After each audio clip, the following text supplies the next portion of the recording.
So, Professor, do I have your permission to record? You do, yes, and this will you might post this on your website. What's the outlet for it? The outlet is a YouTube playlist called Thought Leaders on Political Divorce. Oh, Interviews with professors, activists, reporters. We're doing an interview with reporter Tom Elias. Recently, we did okay. an interview with Professor Buckley from George Mason University. Largely, what we've noticed is that, well, political division is getting increasingly bad in America, and we like to I like to talk to people, where's this going? And what sort of options is it that bad? And if it is, what sort of options do we have? Okay, all right. Sure. Well, happy to talk. And this is you're leading in off my recent article in the Washington Post. Is that Yeah, right? let me do a quick introduction, Professor, and then if I say anything wrong, please correct me. Okay. So we are talking with Professor Ryan Griffiths, associate professor in political science at Syracuse University. He wrote a book called "The Age of Secession: International and Domestic Determinants of the Creation of States," or I'm sorry, of a state birth. He has taught at the Barcelona Institute for International Studies in Catalan, and he was also in Scotland during their referendum on devolution. He has taught at the Yale University Macmillan Center for International Studies. Recently, he wrote an article in the Washington Post: 60 or so secession movements around the world want independence in 2020. But the thing that grabbed me was a single statement in that essay in Washington Post, where the professor said, "The single biggest obstacle to a secession movement, however, is whether the home country favors the secession. If that state gives its blessing, as Serbia did with Montenegro, then UN admittance is nearly guaranteed because the Security Council typically abides by that decision."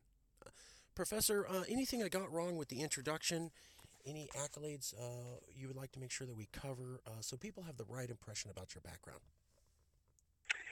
No, that's correct. I think the one thing I would add to it is that I spent 7 years teaching at the University of Sydney. That was one of my main posts in my background. But otherwise, no, everything else sounds correct.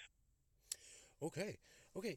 Professor, could you walk people through the article you recently wrote in the Washington Post? I believe, if I can, it was about Bougainville having a successful vote for independence. And I would like to commend you because I believe a year earlier, in October 2018, you had predicted that Bougainville may be the very next nation to pursue independence. And here it is, 2020, and it appears that was correct. What was the essay about in Washington Post, Professor? All right, the hook, the lead in on the recent essay or article in the Washington Post was about the referendum on independence in Bougainville. Now, Bougainville, just by way of background, is a region in Papua New Guinea in the South Pacific, and it's an area that we usually refer to as Melanesia. There's about 250,000 people in Bougainville. It consists really of a large island and a series of smaller islands. All right. The reason that it's with Papua New Guinea has to do with kind of an accident of colonization. They had a secessionist civil war against the government of Papua New Guinea in the 1990s that was bloody. It's considered the largest period of conflict in the South Pacific since World War II. They estimate that roughly 10% of the island's population, maybe as many as 20,000 people were killed. Most of the infrastructure was destroyed. It was a pretty bloody affair. And it culminated with a peace agreement in 2001 that did a number of things. It gave Bougainville greater autonomy, some other stipulations, but a key one was the promise of a referendum on independence sometime between 15 and 20 years out. Now, they put that 15 to 20 years out clause in there as a way, this is common, as a way to give people time to cool off, right? Rather than say, we're going to give you a referendum tomorrow after people are just shooting at one another, they'll say, we'll put this 20 years down the line, and in that time, maybe there'll be reconciliation, maybe more constructive dialogue will emerge, etc. They then had the referendum in December, just last month. It took place over the course of 2 weeks because it's unlike the Scottish referendum in 2014, which took place in a day.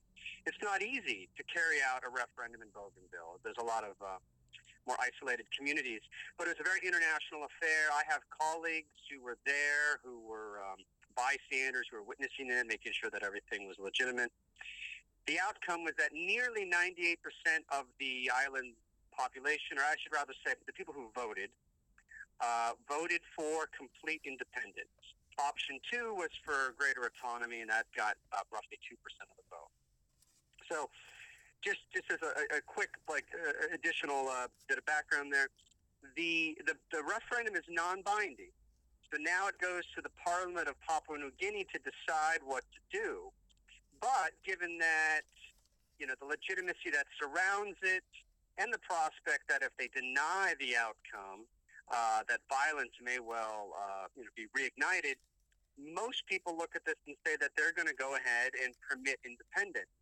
When that happens is another story. That could be a couple years out. It could be this year. It's unclear.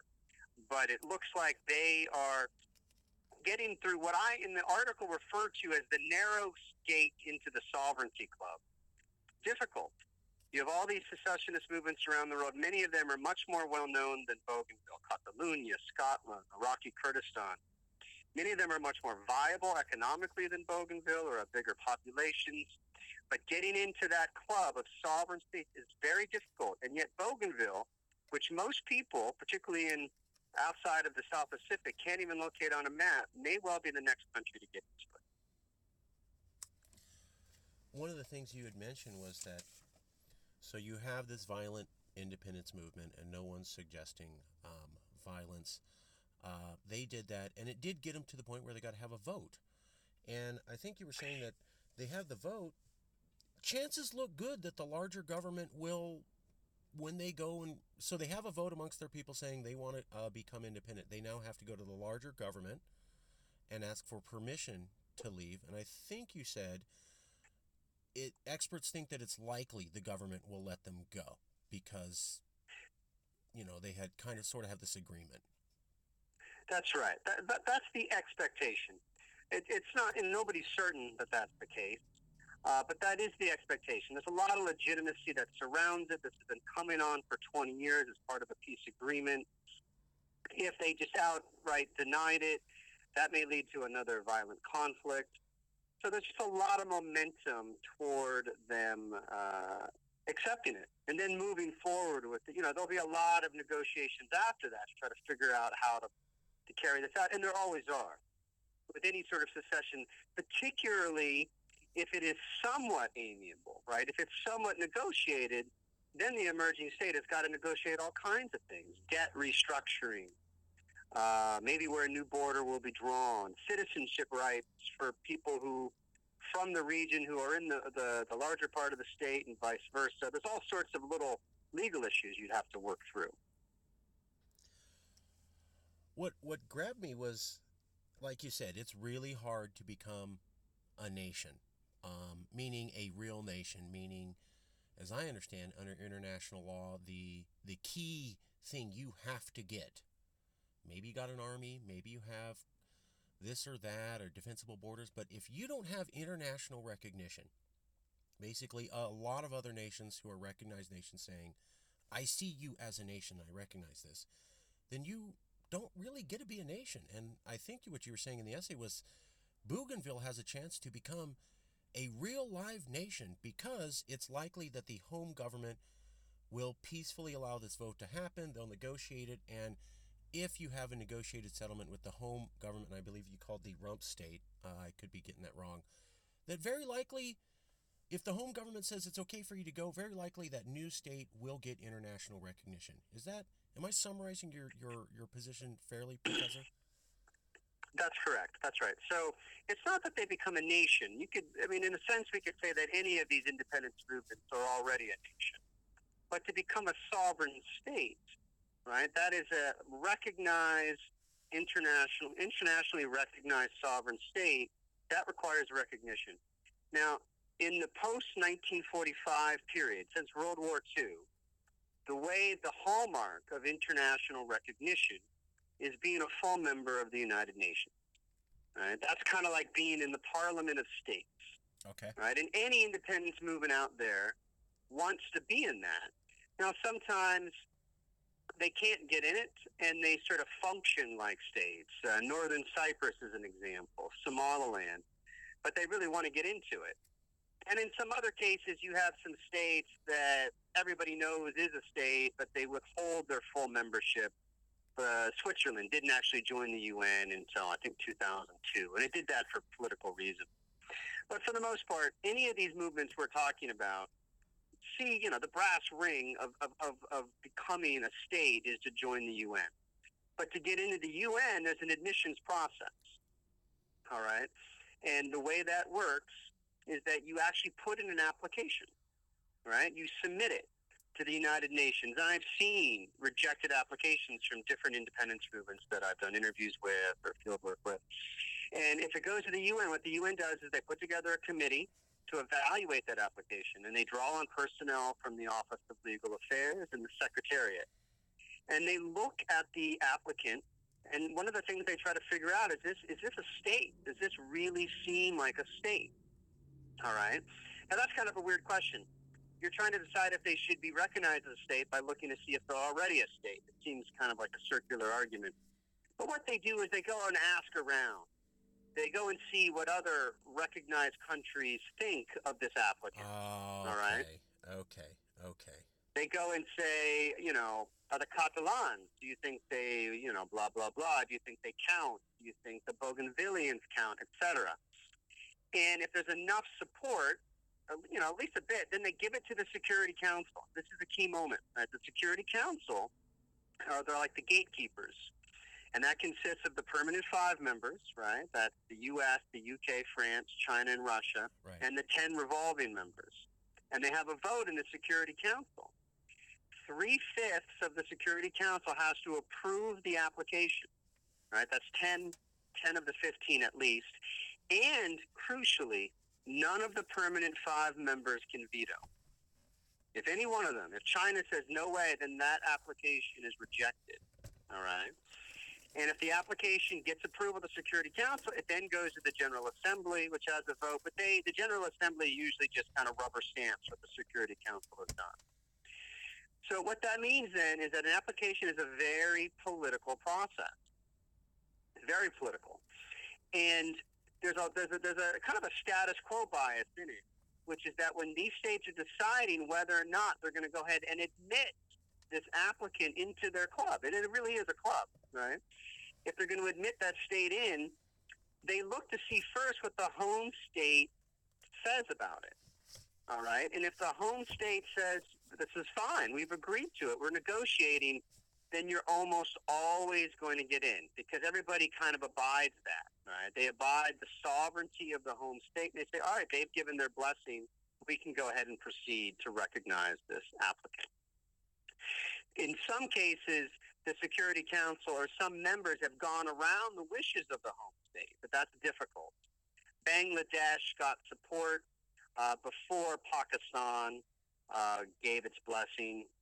Right now, a little more than half of the international community supports Kosovo, but it does not have the support of Serbia.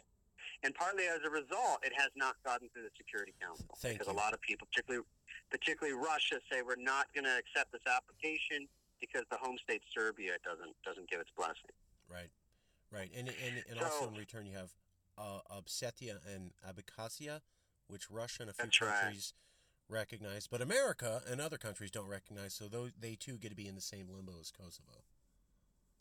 Yeah, although Kosovo, I mean, the South Ossetia, Abkhazia, a lot of what are called de facto states out there, Northern Cyprus, Somaliland, where they have support, they often just have one state. Northern Cyprus has just Turkey that supports it. Right. Russia has kind of given its support of Abkhazia and South Ossetia, but that's all they've got. Kosovo is different. Kosovo has more than half of the internet. I forget the exact number. The number changes. They've got a lot of support. but they're still blocked at the Security Council because key members of the Permanent Five won't support them. The most conservative members in the Permanent Five are Russia and China. It's very rare that they'll go ahead and particularly China will go ahead and recognize a state if the home state doesn't give its blessing. Okay. Right. Okay, so it's key to get the home state blessing. Yeah, now you don't have to get it, but it really helps. All right. Now, how you get the home state to do that can be a very coercive type project. It can involve getting the international community to weigh in. In 2011, South Sudan became the newest member of the United Nations. And that's not because Sudan just was on board with that independence project all along. It's been a violent conflict for decades, a lot of pressure on it by the international community, and it finally yielded and went ahead and permitted a referendum. All right. So, most home states are fairly reticent. Not always. It depends on the territory in question. And getting them to kind of be, to agree to some sort of negotiation or something sometimes involves coercion or bringing in other international actors. That can really make a difference. And that's, in fact, what happened in Bougainville. One of the reasons, this is one of the things I talk about in the article, is one of the ways they got there is, one, their path was very violent. It was a civil war, and they were able to fight the Papua New Guinea Defense Force to what is called basically a stalemate. Right, the Papua New Guinea forces couldn't defeat them, and so it was kind of a stalemate on the island. In fact, toward the end, Papua New Guinea, the government, in a very what became a very scandalous affair, tried to hire a private security firm, Sandline International, to come in and finish off the rebels. And they did that secretively. News broke. That led to a lot of mutiny within the PNG, the Papua New Guinea army. It brought down the government in Papua New Guinea. And a lot of international actors, particularly Australia, which plays a big role there, said it's time to we need to have a peace agreement and we need to do something else. So you can pressure the home country to change its opinion, but it still comes down to. But I think you're conceding, though, that the home country still has to say yes for it to be greased for this new country to become full-blown sovereign. It's not that they have to. There are cases where a state, Bangladesh again, started getting recognition before Pakistan agreed to it. It happens. It's just much, much harder. All right. And it's much, much harder in the current climate because you have very conservative members in the Security Council, particularly China and to some extent Russia, who are unlikely to go ahead and agree to those things. But otherwise, yes. Now sometimes, Scotland had an agreement, right? They had a referendum in 2014. It didn't need to coerce that out of the British government. It was able to win it in other ways. So sometimes these things are given without any sort of violent contest. But in many cases, it is the product of a long violent conflict. And also, because the nation in question, the aspiring nation, if you will, succeeds at winning over enough international support. Right.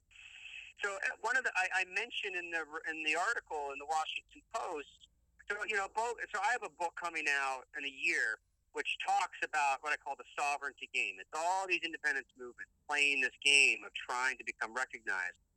And I talk about different independence movements around the world where I did field work and interviewed their leaders, etc. Bougainville was one that I focused on. One of the guys I interviewed was a guy named Moses Havini, who was the Bougainvillean diplomat at large during the 1990s. And he operated out of Sydney, Australia, because he'd been evacuated for personal reasons at the beginning of the conflict. And they called him at the beginning and said, "Can you be our voice to the world?" Right? And he said, "Okay, he'll do his best." So this guy spent 10 years trying to showcase the grievances, right, and human rights violations and violence and get people to pay attention. And he said it was an uphill battle. The Australian government in the early days was trying to kind of keep a lid on what was going on in Bougainville, right? They didn't want Papua New Guinea to separate or to divide. They didn't want a new state there, so they were supporting the PNG forces, the Papua New Guinea forces. So he knew that, and he tried to, to win over support in the Australian media. And he said he would get on and he would say incendiary things. He'd get on and say, "This is Australia's Vietnam." That was a way to say that Australia is implicated in this bloody conflict in their backyard. And he did other things. He said a turning point came when he was able to. He had a team that worked with him. They smuggled disposable cameras under the island. Right? They had to run the blockade to get them in there, and they said, "Take pictures of the carnage, of the devastation. Bring them back to us." He said he only ever got one camera back, right? That was smuggled back to him, but it had pictures of children that had been killed in a church that was shelled by the PNG army. He took that to the Australian media. He said, "This is what's happening there," and he cited that as a turning point. And around that time, enough voices in the Australian population started saying, "What are we doing? There's this violent conflict here. We're trying to ignore it. We need to change. We need to pressure the Papua New Guinea to have a peace agreement because this is something that we can't abide." So basically, there are different ways in which you can get a government to negotiate with you.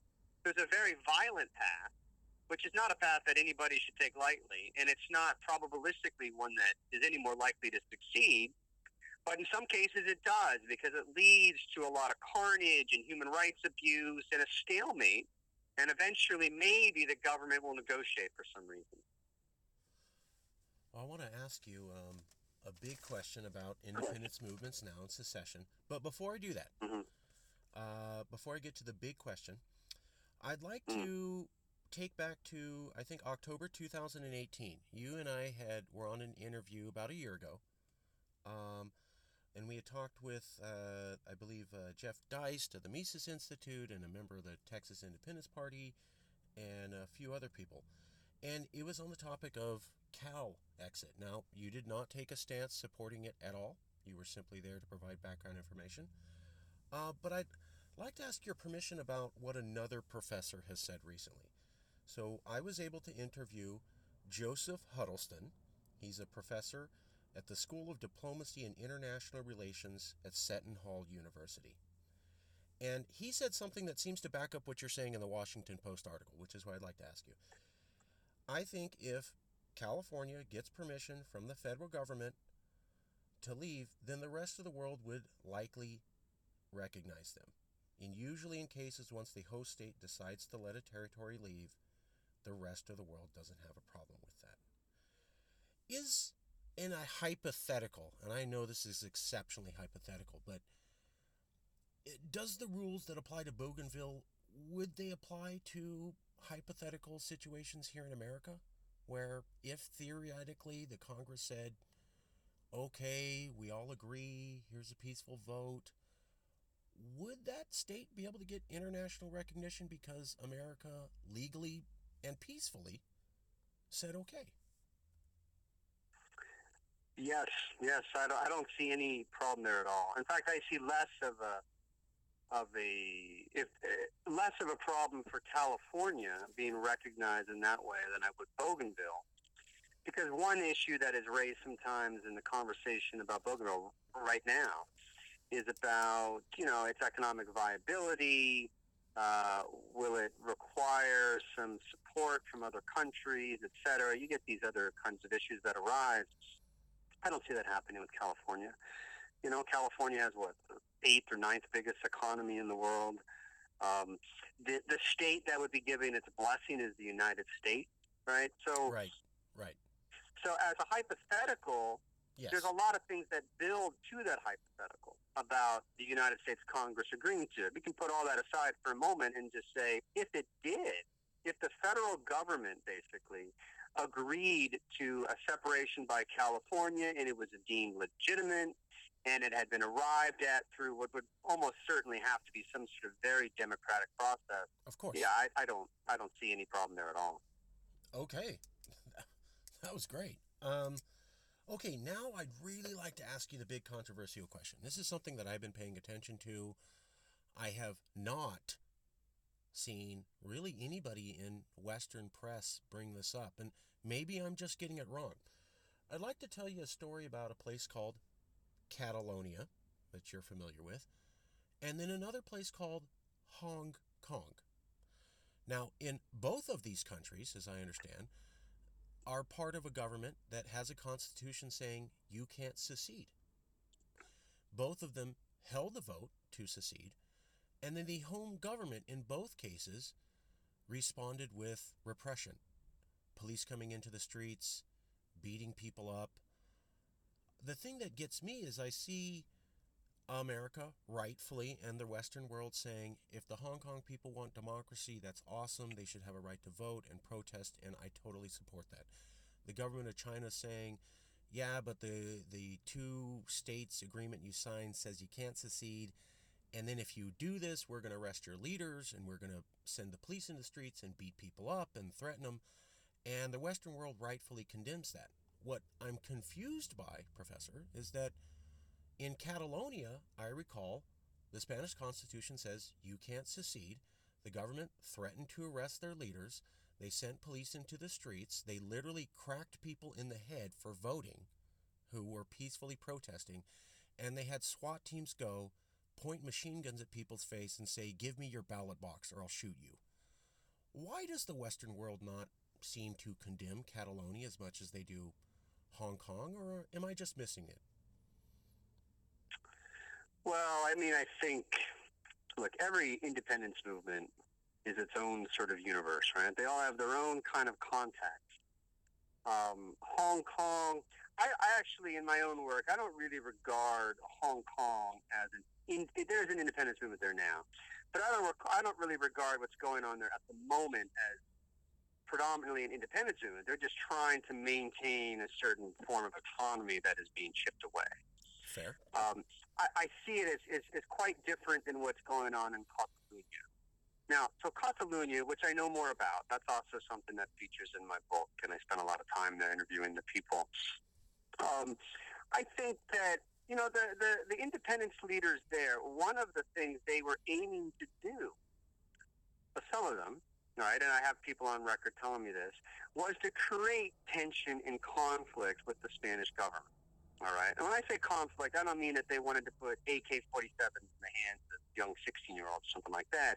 But they wanted to get a crackdown.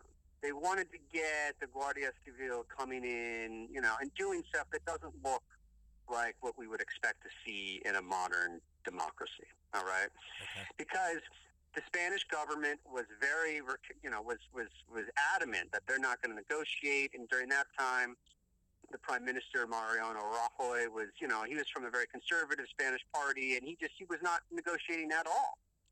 So by creating conflict, tension, right, they were hoping to start getting more international support, other countries coming and saying, look, maybe it's time to negotiate, etc. And in their case, of course, the key international audience is the EU, all right? That's who matters most for them.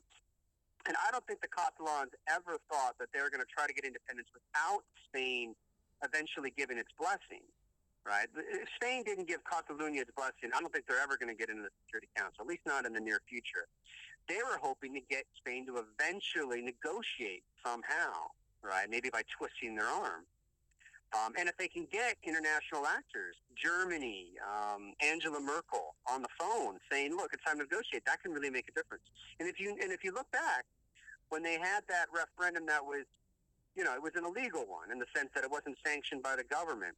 One of the things that went viral the day that it happened, this is 2017, is that there was a lot of Twitter activity saying that Angela Merkel got on the phone with Rajoy. I've never seen evidence either way that this happened. All right, but it's a testament to the fact that people were looking to see if it did happen. They wanted international actors to come in, and the most important one in their context is the EU. Leader of the EU ostensibly is Merkel. Right now, that didn't happen for a lot of reasons. One is that, there is. Countries, sovereign states, there's a kind of a status quo bias, right? There's a club kind of mentality. You don't just casually go and start, recognizing independence movements anywhere, right? That doesn't look good. That's not what you do. That's not part of proper diplomatic relations. So if the city of Syracuse suddenly declared war against the United States and declared independence, it would look weird for the Canadian government to recognize it, right? To push this to a point of absurdity.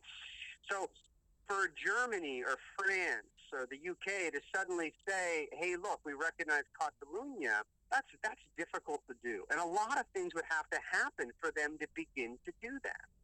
One, if the Spanish government begins to act in an increasingly illegitimate manner, that's one thing. And if they commit violence and begin cracking down, well, that doesn't look good, right? Another thing is they look to see how much support there is in Catalonia, and is the independence movement legitimate?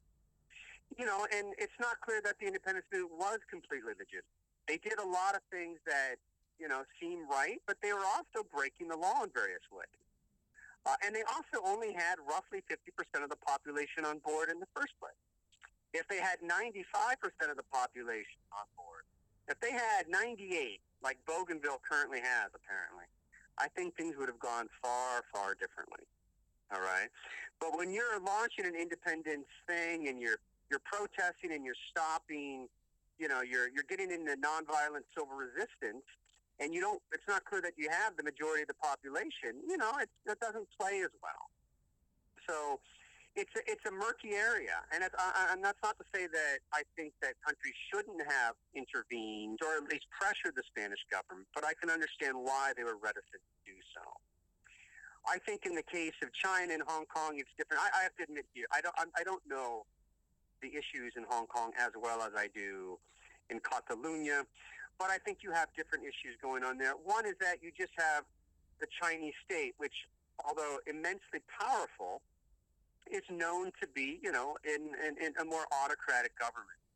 And it's cracking down. One of the issues, a fundamental issue there, is that Hong Kong has this old democratic tradition stemming from the British period, and that's being eroded. And so, of course, the Western media is going to get on board with that much more.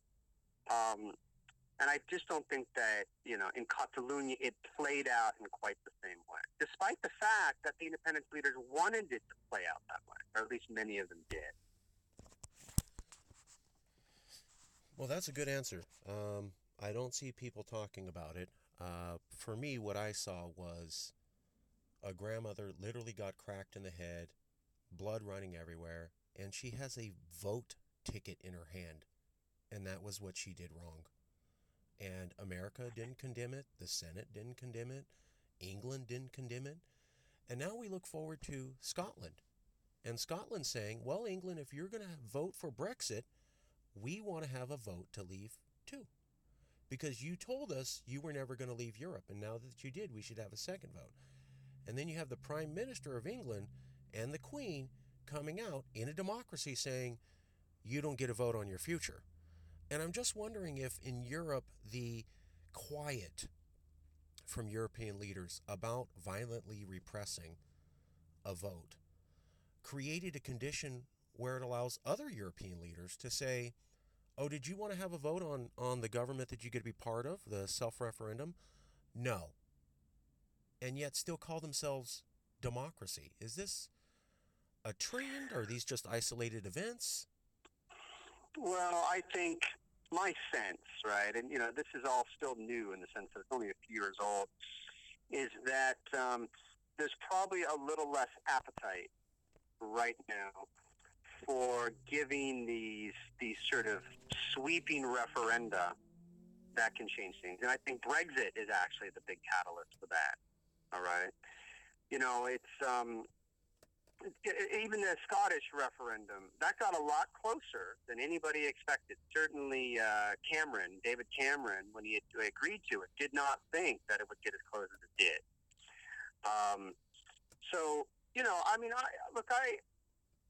I see both sides of these issues. On the one hand, I think there's a lot of value in taking our democratic principles seriously and letting people of a defined area vote on their political future and their political relationship. That seems completely democratic and legitimate. I get that. On the other hand, we also need to be careful about how often we can give referenda like this. What is the winning size for that referendum? Is it just one more person than 50%? How do you deal with minorities within minorities? Right? If it's too loose, if the rules are too lax, well, then it's easy to see how you can create conditions for instability, right? Or just kind of, things are moving around, it's too much transition. So you have a tension between, trying to really just double down on democratic rights and also trying to promote political stability. Finding a balance between those two goals is difficult, and I don't think there's any perfect solution. I think what happened with Scotland in 2014 was a bit novel. It's unusual for a state to just.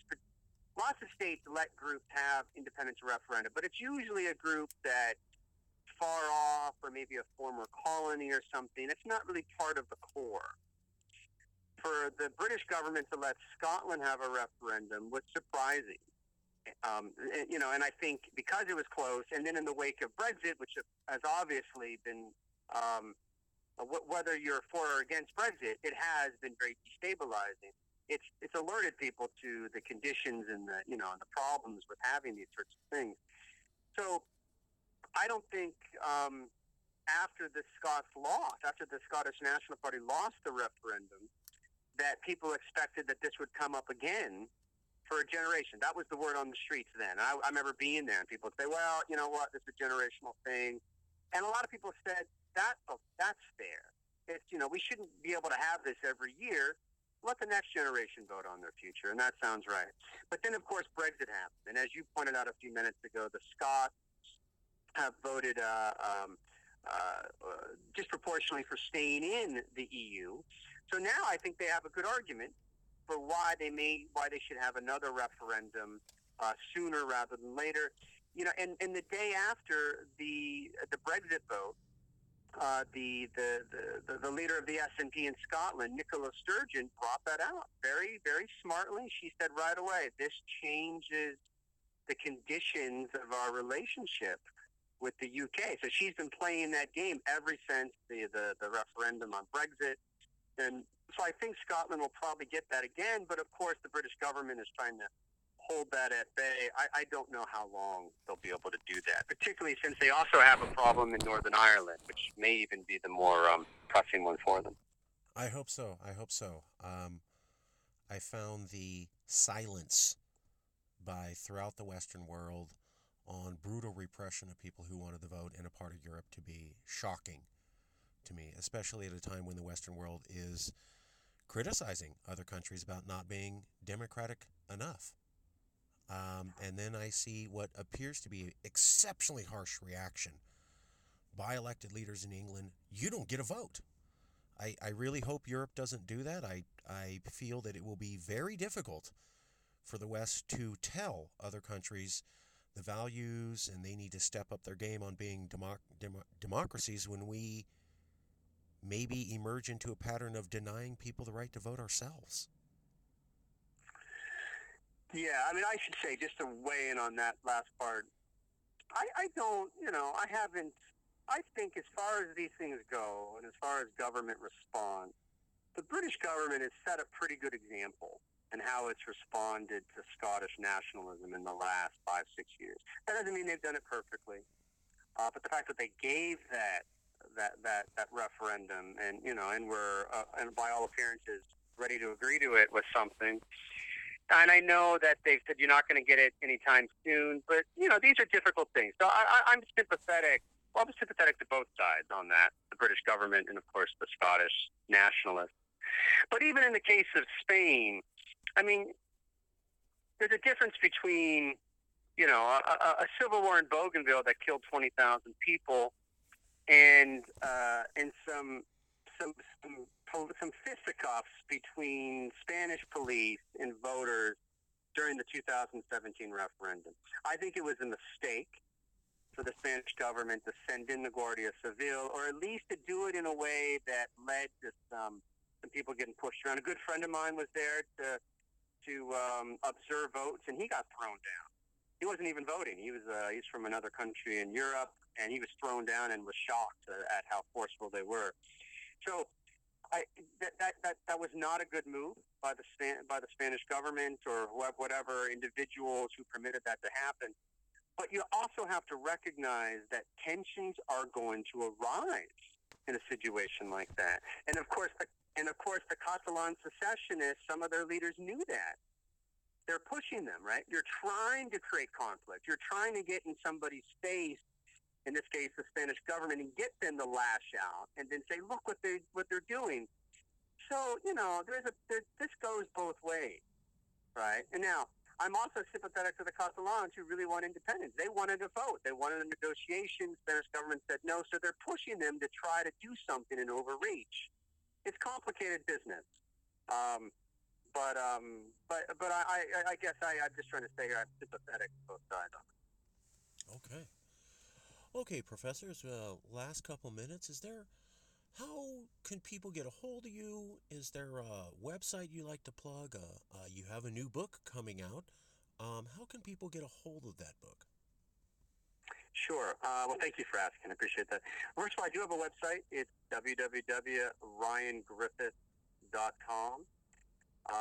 It's a personal website that talks about my academic research, my media appearances, etc. And of course, I'm a faculty member in political science at Syracuse University. Look, I do regular media stuff like the Washington Post article. I did write a book that came out in 2016 that talked about the history of secession, and I have a book coming out with Cornell University Press in probably 1 year's time called The Sovereignty Game. And it's about secessionist strategy and tactics in the contemporary international system and what all these different movements do. And one of the things it does is I track 6 different independence movements that represent different kinds of movements. I do field work there. I talk to the leaders and I talk about what they've been trying to do. Those movements, by the way, are Catalonia, Northern Cyprus, Bougainville, New Caledonia, which is in the South Pacific, right. West Papua, which is part of Indonesia, and then a small one that very few people have heard of called the Murawari Republic, which is an Aboriginal independence movement in Australia. And all of these represent different kinds of movements with different, what I call, strategic playing fields. Wow. We did an interview here at the playlist for interviews with critical leaders on political division with Arnie Sakai, who is the delegate from the West Papua Independence Movement to the United States Senate. You can find that here on the playlist where the interview with the professor will be put up. Last minute thoughts, Professor. Things you want people to think about. Something they can't maybe stop thinking about for the next week. I heard that professor say something, and that's something we as Americans need to be thinking about that or doing that. What inspirational message or key issue do you think people need to be thinking about? Ooh, that's a big question. I guess for independence... Sorry. That's all right. Look, I guess for these independence movements, there are a lot of them. As I say in the article, there are at least 60 in the world right now, and a lot more that are not fully, formal independence movements. You've got all these groups out there that are trying to become states. They're all trying to join this club, and that club will change, right? The map of the world changes. So it's a really interesting thing to think about these different nations that want to become states. Some of them are in really bad places. They're oppressed. West Papua, I think, is kind of a good example. And my heart really goes out to them. And they're all trying to do different things. So it's good to just kind of pay attention and think about these different groups. It doesn't mean you have to support them. In my work, I make a point of being completely neutral. Right. And in most cases, I really do see both sides, to be honest. But nevertheless, it is good to be aware of them and pay attention to what they're doing, because all of these are independent struggles like we once had in the United States, and they mean a lot to those people. Okay. Professor, I will post this up and I will email you a copy very soon. And I want to say thank you very much for being willing to chat about what I feel are issues that are going to determine the future in a big way and just don't get the amount of attention in the popular media they absolutely need to have. All right. Thank you so much. I appreciate your time. Thank you. Bye-bye. Bye-bye.